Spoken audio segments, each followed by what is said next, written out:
So what's good, TMG fam? It's your boy Ellen, and I'm back with another reaction. How y'all feel? Welcome back to the channel. Salute. Now, in this video right here, shout outs to everybody out in California. All right? This video, man, scientists have just announced San Andreas fault is about to do something massive. All right? So let's learn something. If you're new, hit that subscribe button. Join the fam. Let's check this out. See what this is about.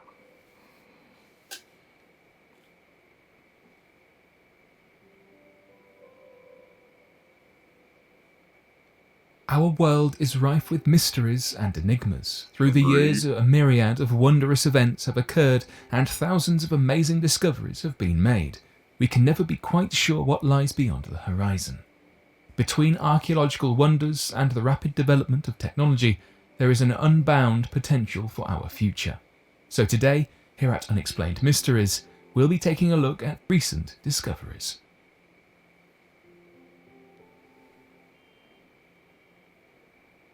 San Andreas Fault is ready for a major earthquake. There are several countries in the world that we know are particularly prone to severe earthquakes, including Japan, China, and he say that just like it's nothing. You know what I mean? Just prepare. It's ready for earthquakes. Like he just said that like it was just nothing. San Andreas Fault is ready for a major earthquake. There are several countries in the world that we know are particularly prone to severe earthquakes, including Japan, China, and Iran. A number of American states are also up there for experiencing bad earthquakes, and nearing the top of that list is California. In California, the 750-mile-long San Andreas Fault, the fault that makes up the tectonic boundary between the Pacific Plate and the North American Plate. Models have been produced to help to figure out the long-term slip rate of the San Andreas Fault, meaning the speed at which the two sides of the fault slip relative to one another. Following these observations, it has been estimated that the San Andreas Fault will have a major earthquake comparable to that it experienced in 1906, every 200 years. It takes time for an earthquake to build up a slip that will result in a 20-foot offset, meaning that there is a small chance that this will happen within 30 years. To be precise, the Working Group on California Earthquake Probabilities said approximately a 2% chance. This does not mean the San Francisco Bay Area is immune from earthquakes. There is still a chance that significant earthquakes will happen, with predictions suggesting before 2032 a major earthquake will occur, though it simply will not be as large as the one in 1906 for another 100 years or so. Scary to even think about. The Pantelleria Vecchia Bank Monolith. Whilst completing an entirely distinct investigation, a team of researchers stumbled across a monolith, a stone monument that reached a staggering 39 feet in height, an ancient artifact on the seafloor of the Mediterranean. Researchers were initially undertaking a high-resolution mapping of the seafloor, spanning the area surrounding Sicily, the Italian island in the Mediterranean Sea, when they came across this monolith. However, their research took a minor detour as divers went with recording equipment and cameras to conduct a closer observation. Sending divers down allowed a more accurate perception as to the location of this ancient monument, with divers journeying 131 feet underwater, finding the monolith in the Pantelleria Vecchia Bank. The lead researcher of the project, Emanuele Lodolo, who works with the National Institute of Oceanography and Experimental Geophysics in Italy, expressed the promising aspects of this research, stating, "We were very excited about this discovery. Some elements in the design of the monolith are indicative of man-made production, due to its regular, relatively uniform shape and 3 holes within it, all with similar diameters. Far too neat, purposeful and intentional for a natural occurrence, leading many to conclude it has been man-made. Some have suggested the creators lived within the Mesolithic period, approximately 10,000 years ago." The study produced by the research team expresses these sentiments, stating, "There are no reasonable known natural processes that may produce these elements, in reference to the consistency in the shape and size of the holes, alongside the structured, regular shape." Another interesting feature of the monolith is one complete hole, with a diameter of 24 inches, that has penetrated the stone entirely. Current speculation is that it once held a torch of some description, meaning the monolith once served as a lighthouse, separating the sea and civilization. Again, these suggestions are all evaluated within the research, and whilst these ideas continue to be the current research hypothesis, this is largely speculation and theories at this stage in the research process. We are yet to find definitive answers. Perhaps the most significant factor in confirming the man-made, manufactured nature of this ancient monument is that it does not match or correspond with the rocks surrounding it on the bottom of the ocean, dated to be approximately 10 million years old. So it's definitely Instead, out of place. The composition of the monolith more closely reflects those of rocks in the ridge of a more shallow marine area. Lodolo said that this is one of the most important details in supporting the idea that the monolith is not made by nature or phenomena, but is man-made. So far, researchers have been able to date the stone to the late Pleistocene era, approximately 40,000 years ago. So I'm thinking if it's man-made, then maybe this part of land that they're diving into and checking out underwater was once above water. So did the water rise? Do you ever sit around and just think sometimes, like, what parts of the U.S. will eventually be underwater?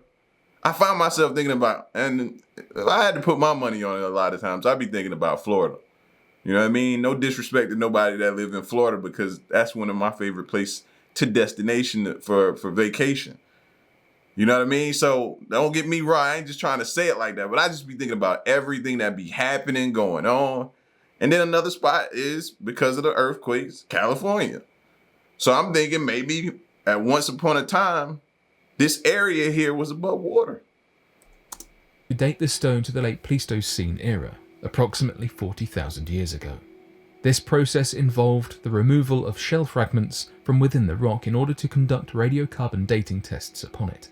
However, this only reflects the age of the stone used to form the monolith, and not the creation of the structure itself, which we are unable to put a precise year to, as of yet. According to the team of researchers, however, estimations may be able to be made based upon the variations in the sea levels, with sea levels having risen 410 feet between the estimated formation and the 21st century's present day. Other research opportunities have been presented from this discovery, reigniting many discussions surrounding the capability of ancient people to use technology that was thought to be rather advanced for their time period. Could hunter-gatherer societies form monoliths? So far, it is unclear. We know that advanced techniques could be necessary, including cutting, extraction, transportation, and installation. As we are able to gradually unravel more and more about this monolith, we bring with it a greater understanding of ancient societies, their practices and achievements, making this discovery more significant than a simple stone monolith. Hey man, and this has nothing to do with nothing, but this picture of this dude taking pictures down there, the fact that he's facing us, is that bothering anybody else but me? It's bothering me. I mean, it is bothering. Like, the whole time they've been showing this clip, I've been wanting him to turn around. Take pictures that way. My bad. That was simple. It's just my brain. More significant than a simple stone monolith. Archaeologists will have to bury an Aztec tunnel in order to protect it. Why? Of all anterior civilizations, the Aztecs are perhaps the most enigmatic and intriguing. The majority of the knowledge we possess of what their culture and lives were like comes from excavations and scriptures archaeologists have found in temples and classical Aztec towns. As such, it may seem odd for archaeologists to want to bury a tunnel that could lead to discoveries untold. Archaeologists from Mexico's Institute of Anthropology and History will be burying an ancient tunnel they found back in 2019 when they excavated Tenochtitlan, one of the Aztec Empire's most famous city-states. The tunnel in question is part of the Albarrádon de Ecatepec system, and is a deeply intricate tunnel that was created and constantly altered and rebuilt by countless other civilizations that resided in the area before and after the Aztecs.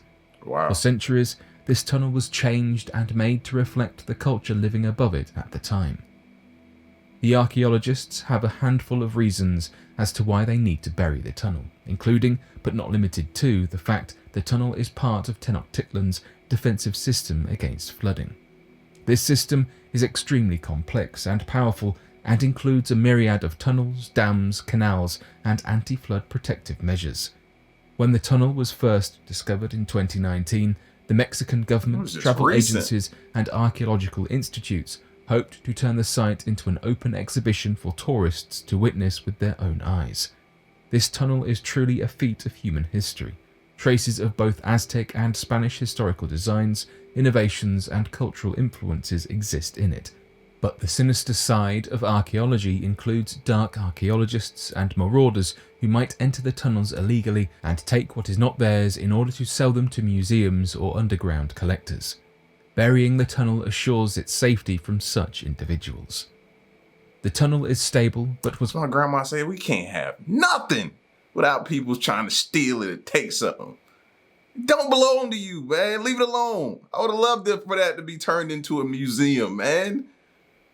Gosh. Critically harmed during the 1600s by an onslaught of floods that overwhelmed what is now Mexico City. These floods caused the Spaniards occupying the area to overhaul all the flood tunnels. The tunnel has various glyphs and sigils on its walls from different eras and cultures. Many of these are thought to be pre-Hispanic symbols that could bring more insight into Aztec culture. As of now, 11 such symbols were discovered. Among these were the images of raindrops, birds of prey, and what appears to be a military shield. These glyphs might have been embedded into these ancient walls by not only the Aztecs, but quite possibly by the autochthonous populations of nearby Mesoamerican cities of Chiconautla and Ecatepec, who were thought to have helped the Aztecs build the tunnel. Despite the tunnel's old age, its Spanish-based architecture is clear to see when it comes to the overall structure. At some point, the Spaniards left their own mark on the landmark.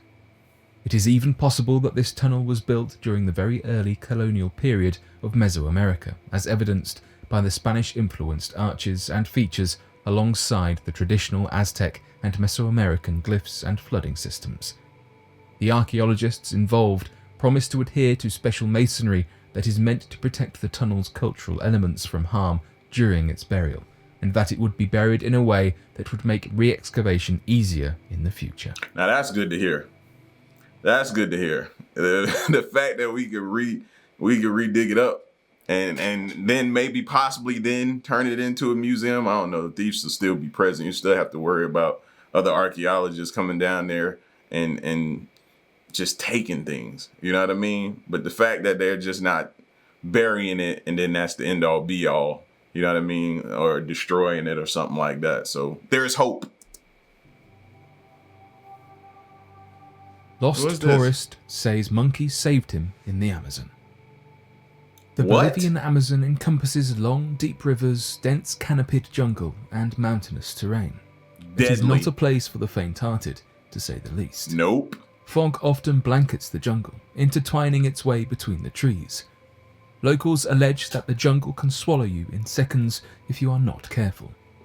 Despite the dangers of the Amazon, it has proved a popular tourist destination, at least for those who enjoy an adventure. One of these people was a Chilean man named Michael Coracio Acuna. What's crazy is they tell you that Amazon is one of the deadliest places known to man, right? But people seem to continue. It's so sought after as an adventurous place to go out. When did death become an adventure? I just don't understand that part to me. You know what I mean? That just doesn't make sense. Was a Chilean man named Michael Coracio Acuna, who, it is fair to say, got more than he bargained for on his guided excursion. One day, rangers in the area received a call explaining that Michael had, quite literally, vanished into thin air. Despite a few hazy reports of seeing him on the steps of his cabin around 8:30 p.m. the previous evening, nobody had any idea where Michael had gone.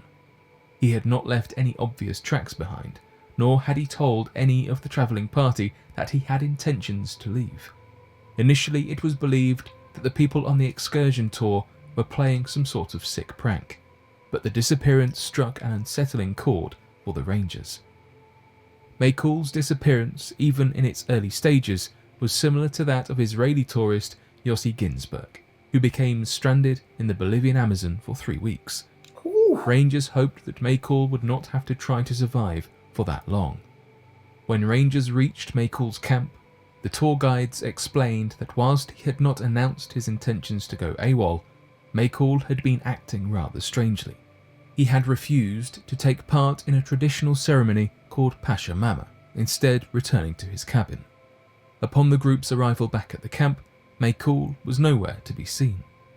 Locals to the area then explained something unsettling.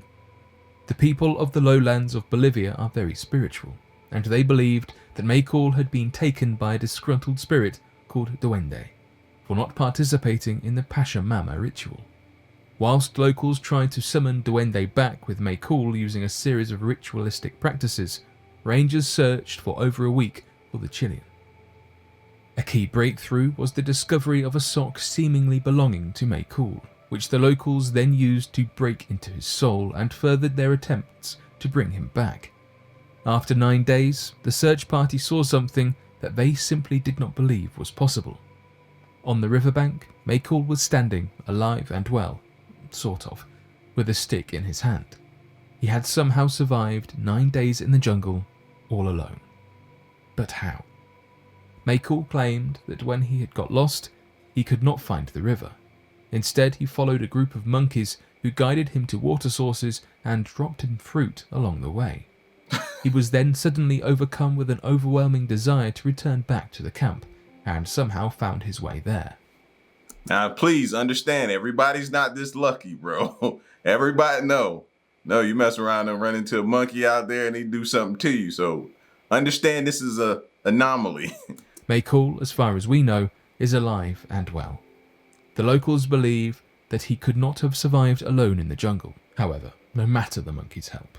Perhaps there was some divine intervention after all. Yeah, he was lucky. Super lucky. Lucky. Ancient hemlock tree floating in Crater Lake. Legends are as old as humanity itself. One legend of Native American origin describes a battle between the gods Lau and Skell that was believed to have occurred 7,700 years ago in Oregon. On Mount Mazama, Lau spit magma after being rejected by a chief's daughter. Skell fought back by blowing up the summit of the mountain, forcing Lau back underground where he belonged. Oregon's Crater Lake is fabled to have been formed in honour of Skell. The Crater Lake served as the location for strange happenings, with people reporting ghost sightings for generations. There are stories of abandoned, ever-burning campfires, nighttime terrors and, most infamously, the Old Man of the Lake. This is an ancient hemlock tree that floats in the watery crater and has done for over a century, always upright and stable despite its nomadic nature. In 1902, the Crater Lake was declared a national park. It was in this same year that geologist Joseph S. Diller reported his sighting of the hemlock tree 6 years prior near Wizard Island. The hemlock tree is bleached from the sun and is splintered. It floats 4 feet above the waterline, but the old man's body is sunken 30 feet below the depths. It appears rooted but is mobile. To onlookers, it seems the tree is supernatural, moving differently from our fundamental understanding of science. The tree's travel patterns are fascinating, and several people have attempted to track the old man's movements. In 1938, John Doerr dedicated almost a quarter of the year observing it. Doerr wrote of the tree's patterns. The old man travels extensively and, at times, surprisingly fast. So fast, in fact, that Doerr managed to record the tree moving a shocking 62 miles in 2 months. It could travel at the speed of almost 4 miles per day. It didn't take long for the old man to become a mythical superstar. Local folk flocked to see it. The locals claimed that the old man controlled the weather, that the tree was a deity or nature spirit that protected the crater. In 1988, scientists attempted to get rid of the tree, believing it to be an eyesore and dangerous to tourists, but their attempts to remove it were combated by a sudden storm. The scientists, frightened by the phenomenon, left. Allegedly, the skies cleared immediately afterwards. What? Researchers believed a landslide brought the tree to the crater centuries prior and seabed rocks locked it in place. This theory stems from other trees at Spirit Lake by Mount St. Helens. However, the old man is free to move at will. It is not trapped in one place like those trees are. The old man, against all odds, remains balanced whilst avoiding natural erosion and sinking. It is said that the tree is perfectly balanced between light and dark, representing the fight between the gods. As for its depth, the old man stretches 1,943 feet, 3 times the length of the Eiffel Tower.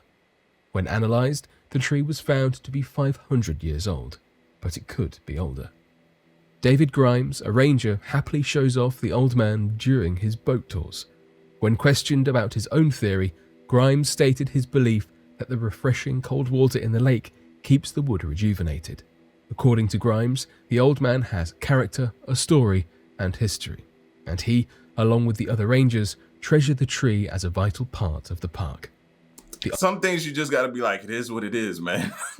There's just this is just a freak of nature, and it just is what it is. Some things you're just not gonna have the answers for. Old Man, to some, is a creepy sight with an even more alarming story, and yet some people, such as Grimes, find its presence calming.